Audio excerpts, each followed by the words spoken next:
Et ce qui s'est produit hier, c'est que très certainement agacé par le fait que la Turquie, l'armée turque ne pouvait plus avancer maintenant sur Raqqa ou Manbij parce elle devait traverser les forces syriennes qui n'avaient pas l'intention de la laisser passer.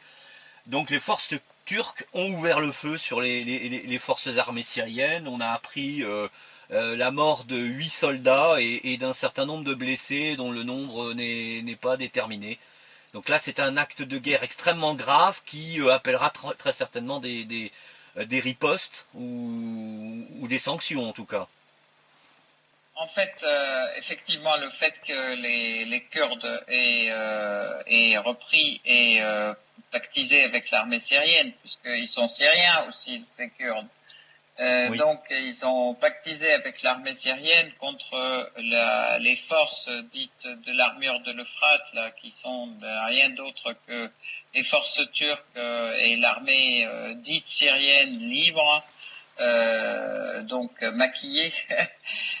Plus alors, effectivement, les Turcs ont voulu se venger de la population syrienne et ont voulu se venger de l'armée syrienne face à cette défaite cuisante.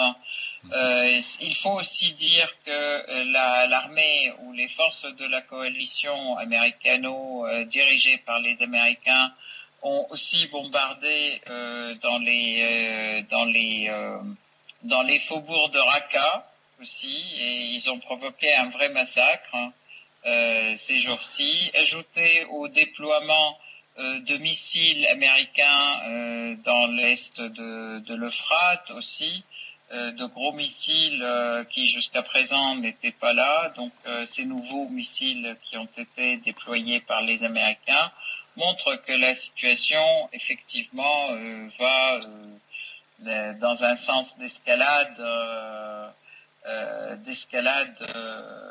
dans le secteur. L'armée syrienne aussi est entrée dans l'ouest de Manbij, dans les faubourgs de Manbij aussi, contrôle les faubourgs de Manbij. Et voilà, donc malgré la position, si on peut parler, de trêve, qui exige qu'il n'y ait pas de confrontation, et s'il y a confrontation, en fait, ce sont les deux directions qui doivent intervenir. Or, en fait, il se trouve qu'il y a eu effectivement ces confrontations, et on va voir, je pense que en fait, ça va pousser jusqu'à présent l'armée syrienne à aller bien au-delà et avancer vite jusqu'à Raqqa. Puisque aujourd'hui c'est un petit peu la course vers Raqqa. Il y a les Américains, il y a beaucoup de forces en présence, il y a des Américains d'un côté, il y a les Kurdes qui sont les Kurdes de Hasakeh qui ont aussi que soutiennent les Américains et qui les ont aussi recrutés pour se battre contre les Turcs. En fait, ils se battent contre Daesh d'un côté et contre les Turcs aussi de l'autre côté. Et de la même manière, du côté de Manbij et El-Bab aussi, ces forces kurdes qui eux sont soutenus par l'armée syrienne et qui se battent contre Daesh et les Turcs. Donc voilà, le climat général et je peux dire le positionnement général est assez complexe. La situation, je voudrais dire quand même que les Américains dans l'aéroport de Rmelan, ils ont, en fait, c'est un aéroport qui est du côté de l'autre côté de Hasakeh. Cet aéroport est devenu pratiquement un aéroport où il y a eu des avions de munitions, etc., des avions qui portaient des munitions et des avions de guerre américains qui sont descendus. Cet aéroport est complètement aujourd'hui occupé par les Américains, qui continuent à faire venir des vivres et des munitions là-dedans. Et puis la Turquie n'est pas du tout contente non plus de cet engagement des Américains aux côtés des Kurdes en Syrie, ce qui fait que la Turquie menace de fermer sa base ou ses bases américaines qui sont à Incirlik. Oui, la grande base initiale. Ouais. Tout ceci va dans le sens d'une... on peut penser que ça va dans le sens d'une exacerbation des contradictions et puis d'une confrontation, oui. Puisque aussi on voit que Washington aussi, enfin les États-Unis ont tendance à avancer vers l'Est aussi pour arrêter, je peux dire, et pour arrêter ou pour précéder l'armée syrienne par rapport aux rives est de l'Euphrate. Je peux dire qu'à Deir ez-Zor, l'armée syrienne a avancé aussi de manière très positive et très importante. Là aussi, il y a eu la région des cimetières qui a été complètement libérée des terroristes de Daesh. Il y a eu le grand village de Bréli qui a été aussi libéré. Tout ceci fait penser effectivement l'armée syrienne avance très positivement, ce qui gêne, ce qui énerve beaucoup les Turcs et les Américains. Mais les Américains, je pense qu'ils parient sur les forces kurdes, les forces qui dites kurdes démocratiques pour avancer vers Raqqa et vers Deir ez-Zor. D'accord. Alors, si vous le voulez bien, on va passer à un sujet un petit peu différent, puisque vous vouliez vous étendre, entre guillemets, sur la nouvelle campagne de propagande anti-Assad qui est en train de se mettre en route et qui reprend finalement les arguments et les déclarations qu'on avait pensé être définitivement enfermé dans le passé. C'est Assad doit partir. Une campagne médiatique en général donc contre la Syrie et cette annonce qui est incroyable, qui fait croire que les Russes auraient donné une autorisation à Israël pour frapper le Hezbollah en passant par l'espace aérien syrien, ce qui a été formellement démenti par les Russes. Tout à fait. En fait, c'est une campagne médiatique nouvelle à l'occasion des élections dans plusieurs pays européens, de la même manière que ça a été le cas à l'occasion des élections aux États-Unis. Donc une accusation formelle de la Russie de s'ingérer dans les élections états-uniennes d'un côté, de l'autre côté des attaques, les accusant d'attaques cybernétiques en fait sur les systèmes d'information. On constate aujourd'hui en France exactement la même chose.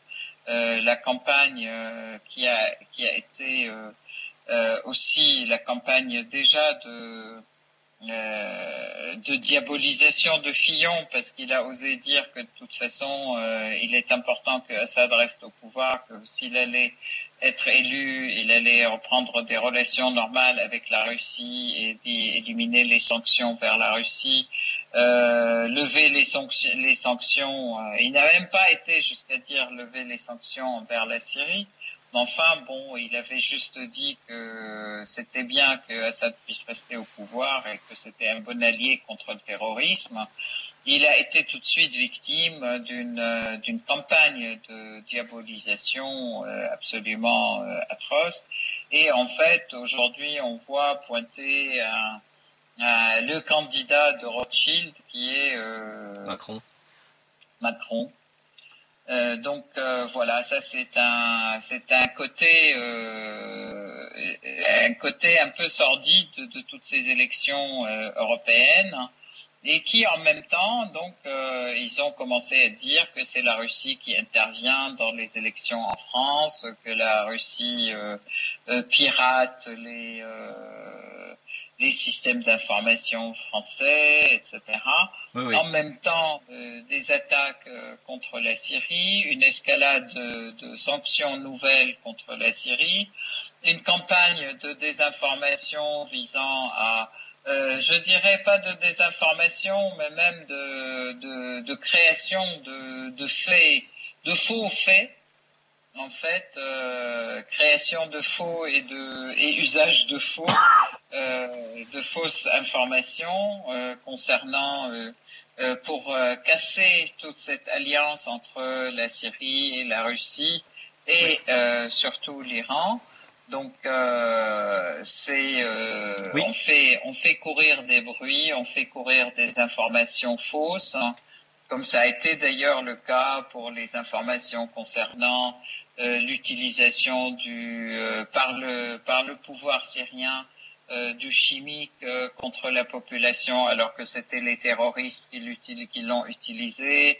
La campagne disant que c'est Assad qui massacre son peuple, alors que c'était les terroristes qui massacraient la population syrienne. Et à la veille de chaque réunion internationale, une grande flambée d'accusations et de false flags, si on peut dire, de fausses informations, mais agitées à n'en plus finir par les médias, voire même je voudrais quand même rappeler, à la veille de la libération d'Alep-Est, réunion de l'ONU, réunion du Conseil de sécurité pour sauver la population d'Alep-Est, etc. Oui. Et aujourd'hui, on assiste exactement à la même campagne de diabolisation et d'agitation et de propagande de fausses propagandes contre à la fois la Russie, la Syrie, l'Iran et en fait leurs relations. Voilà. Oui. Vous avez d'ailleurs effectivement pour compléter ce que vous êtes en train de dire, vous avez eu hier le voyage de Netanyahou, hein, le Premier ministre israélien, en Russie pour tenter de discréditer l'Iran auprès de la Russie. Et d'après les informations que j'ai, il reste à confirmer, Vladimir Poutine lui a rétorqué que la menace iranienne était du passé. Ça voulait dire, circuler, il n'y a rien à voir. Hein. Donc je pense qu'en dehors de ça, de toute façon, les autorités de l'entité sioniste sont reparties bredouille, la queue entre les jambes à Tel Aviv. Hein. Voilà. Effectivement, Netanyahou avait dit que c'était des antisémites, qu'ils avaient l'intention de tuer tous les juifs en Iran, comme c'était il y a 2000 ans ou plus de 2000 ans dans le passé, comme c'était le cas des Farsis. Et c'est là que Netanyahou lui a répondu qu'il fallait arrêter de revenir à des faits hypothétiques d'une histoire complètement hypothétique aussi, et que ça n'a rien à voir avec la réalité. Il faut atterrir sur terre et il faut voir les choses sur le terrain. Alors, je peux dire quand même, je voudrais dire qu'en ce moment, effectivement, pendant ce temps où Netanyahou était reçu en Russie et que il déplorait les relations entre la Russie et l'Iran, que pendant ce temps, le Daghestan avait reçu aussi des grands navires de guerre, une visite amicale de grands navires de guerre iraniens, en guise de visite d'amitié, des visites amicales. Donc, ce sont des faits qui démentent complètement ce que racontent les médias occidentaux, comme quoi il y a un froid entre la Russie et l'Iran. Ouais. Je tiens quand même à dire que la déclaration, enfin réellement, la Russie et l'Iran ont des relations aujourd'hui, une alliance stratégique, Oui. qui est autrement plus importante que des faits par-ci et par-là. Donc ça c'est important à voir, et ça ne sera pas touché, enfin ces relations ne seront pas touchées par les tergiversations des médias occidentaux, Non. qui sont d'ailleurs complètement discrédités par la population occidentale, puisque de toute façon ils n'arrêtent pas de répéter des faits qui n'ont absolument aucun rapport avec la vérité et avec la réalité. Oui. Donc voilà, ça c'est quelque chose d'assez important, et je pense que les occidentaux, enfin les peuples en Europe essentiellement, les peuples commencent à voir à quel point on leur ment et à quel point on les prend malheureusement pour des idiots. Oui. Donc voilà. Oui, l'alliance entre l'Iran et la Russie s'est matérialisée tout dernièrement par la fourniture du système S-300 anti-aérien que les Iraniens ont mis en route et ont testé. Hein. Donc bon, ça c'est une chose. On peut souligner quand même une haute tension qui existe actuellement dans le détroit d'Ormuz, entre la flotte iranienne, je vais y arriver, et la flotte américaine, hein, puisque ces tensions pourraient déboucher sur un affrontement naval entre les deux puissances.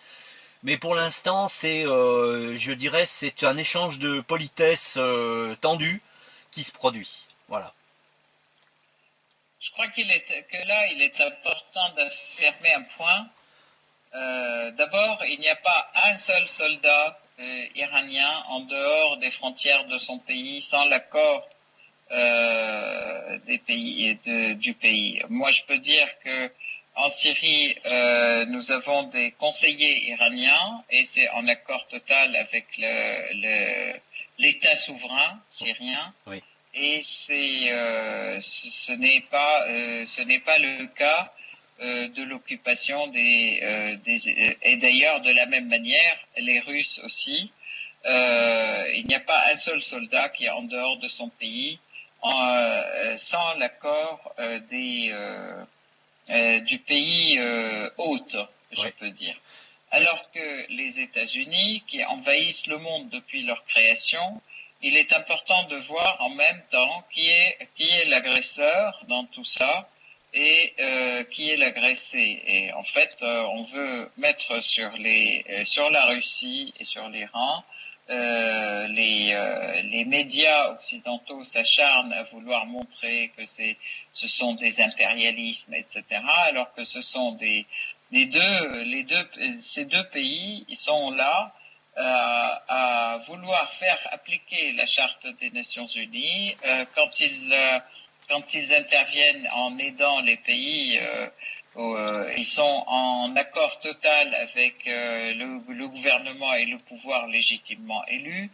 Donc c'est une réalité et qui sont appelés par eux. Donc en fait, ils se positionnent aux côtés des peuples contre les envahisseurs et aujourd'hui contre le terrorisme en particulier. Donc il est important de voir ça. Alors que les Américains, ils sont partout, dans toutes les eaux, dans toutes les mers, dans tous les pays, et ils envahissent les pays et les détruisent au nom de propager, d'apporter la démocratie. Nous avons bien vu le cas de l'Irak, nous avons vu le cas de l'Afghanistan, nous avons vu le cas du Vietnam, nous avons vu le cas de la Corée, nous avons le seul pays qui ont utilisé l'arme atomique, ce sont les États-Unis. Ils ont tué en quelques secondes des millions de personnes. Et aujourd'hui, personne n'ose les accuser de crimes de guerre, alors qu'ils sont les plus gros criminels de guerre. Il faut quand même le voir. Oui. Oui, oui. Justement, Voilà. dans la prolongation de ce que vous dites et en abordant l'avant-dernier point de ce sitrep, vous vouliez parler de l'avancée de l'armée irakienne et des forces populaires à Mossoul, mais aussi de cette entente, cette coordination entre l'armée irakienne et l'armée syrienne sur le terrain. Enfin, nous en avons parlé effectivement, puisque l'armée irakienne a bombardé des positions de Daesh en Syrie en complète accord et coordination avec l'État syrien, et que les forces de rassemblement populaire qui participent et qui sont essentiellement eux qui libèrent les parties ouest de Mossoul, donc qui sont les parties plutôt du côté de la Syrie. Les Américains n'étaient pas contents de les voir s'approcher de la frontière syrienne de manière à ce qu'il y ait, parce qu'ils craignent effectivement qu'il y ait une grande entente et une grande coordination entre eux et l'armée syrienne et la population syrienne. Donc, jusqu'à présent, ils ont essayé d'arrêter, mais fort heureusement, l'État irakien a bien insisté sur le fait que les forces du Rassemblement populaire sont des partis qui font partie de toute la population irakienne, et ils sont là pour libérer le pays. Donc là aussi, on voit que je rappelle quand même la semaine dernière, il y avait quand même comme par hasard des parachutages de munitions et de vivres qui ont été riches chez Daesh. Ah, encore Américains qui ont été riches chez Daesh. Donc effectivement, les Américains, ils ne veulent pas. Il n'y a pas une volonté réelle d'éliminer ou d'éradiquer Daesh, mais une volonté de faire semblant, et puis en même temps, on joue des deux côtés de manière à faire durer les choses le plus longtemps possible. Oui. Donc voilà, et ils utilisent Daesh eux-mêmes. Voilà. Alors justement, encore une preuve que c'est eux qui alimentent Daesh. Ben justement, alors ils font pas qu'alimenter Daesh, hein, visiblement, parce que comme vous le dites, les parachutages c'est quand même assez récurrent, et c'est tellement récurrent que ça n'est plus possible de dire que c'est le pur hasard, un accident, le vent qui a voilà, fait des erreurs. Voilà. Oui, des erreurs, voilà. Oui, des erreurs. Voilà. Vous vouliez dénoncer. Donc, oui. Je crois qu'on a épuisé tous les points. Oui. Moi, vous disiez, pardon. Juste pour dénoncer le renforcement du contingent américain en Syrie. Oui, il est passé à 1000 soldats et qui dirige donc les forces dites démocratiques kurdes du côté de Hasakeh, mais aussi qui sont dans le nord de la Syrie, avec le drapeau syrien, le drapeau américain qui flotte sur certains endroits. Moi, je me dis, ça cache des velléités de création de bases américaines en Syrie. Il est certain, je peux vous dire, ça ne passera pas, et ça ne passera pas ni auprès de la population ni auprès du gouvernement syrien. Donc, pour nous, c'est une occupation qu'il faut combattre au même titre que la présence turque à Elbab, à Jarablus, à Manbij, etc. Et donc, il est clair, ça ne passera pas pour nous, mais voilà, bon, ils essayent. Mais ça veut dire qu'il y aura forcément un clash militaire tôt ou tard, puisque c'est des gens qui, en général, quand ils sont installés quelque part, ils n'en sortent pas, sauf les pieds devant, hein, donc voilà. Oui. Alors, je voudrais Juste comme ça, je reviens un petit peu en arrière sur l'histoire Oui, je vous en prie. du feu vert pour Israël de bombarder Le Hezbollah? le Hezbollah et le sud du Liban. Mais ils n'oseront jamais le faire, étant donné que le président, Samahat el-Sheikh Nasrallah, il a bien dit que de toute façon, la vulnérabilité d'Israël, elle est immense par les deux grandes usines là, Ammonia et Oui. ils ont des bombes atomiques chez eux. Et avec les missiles qui peuvent arriver sur Ammonia et sur Daimouna, ce sont les Israéliens qui sont en difficulté En danger, et oui. qui sont en grand danger, et pas du tout ni les forces de la résistance libanaise, syrienne, etc. Je peux dire que ça fait 6 ans que c'est nos armées, enfin l'armée syrienne et La résistance les libanaise, oui. forces de Hezbollah et des forces alliées, ça fait 6 ans qu'ils se battent contre des terroristes terribles, et ils n'ont fait que gagner en expérience et en intelligence, je peux dire, et en moyens de savoir-faire. Donc, ce sont plutôt les Israéliens qui sont les plus vulnérables et qui auront à craindre d'une confrontation. Donc, ils n'oseront pas le faire. Voilà. Bien, merci Essar. Je vous laisse la conclusion de ce site-rep. Oui, merci beaucoup. Merci beaucoup. Alors, je voudrais dire à tout le monde que le peuple syrien, comme ses alliés, continue à se battre, que nous rentrons dans notre 7e année, que malgré tous les coups bas et toutes les violations Oui. De la charte internationale, comme de la charte des guerres, comme de la charte de la Convention de Genève, malgré tout ça, nous vaincrons, que le peuple syrien a un grand moral, qu'il tiendra, qu'il résistera, et que il reconstruira son pays, et vous verrez, je crois que dans un temps record aussi, la Syrie repartira de ses cendres comme le phénix, vraiment. Renaîtra. Aujourd'hui, oui, toutes les forces et les créations sont attisées et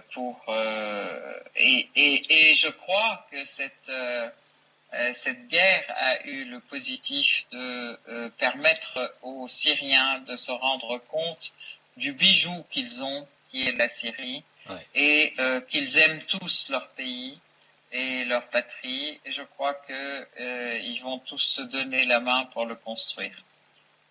Très bien.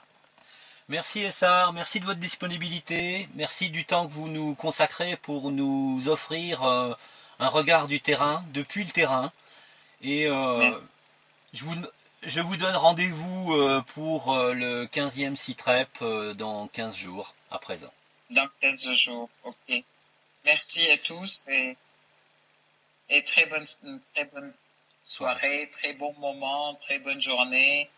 Et puis, je peux dire à tous nos amis européens, excellentes élections aussi, parce que je crois que ça approche. Oui. Mais soyez lucides et pour le choix.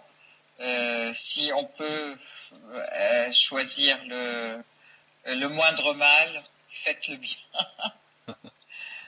Voilà. Ok. Merci beaucoup Essar. Bonne soirée. Merci beaucoup. À très bientôt. À vous aussi. Merci. Au revoir. Au revoir.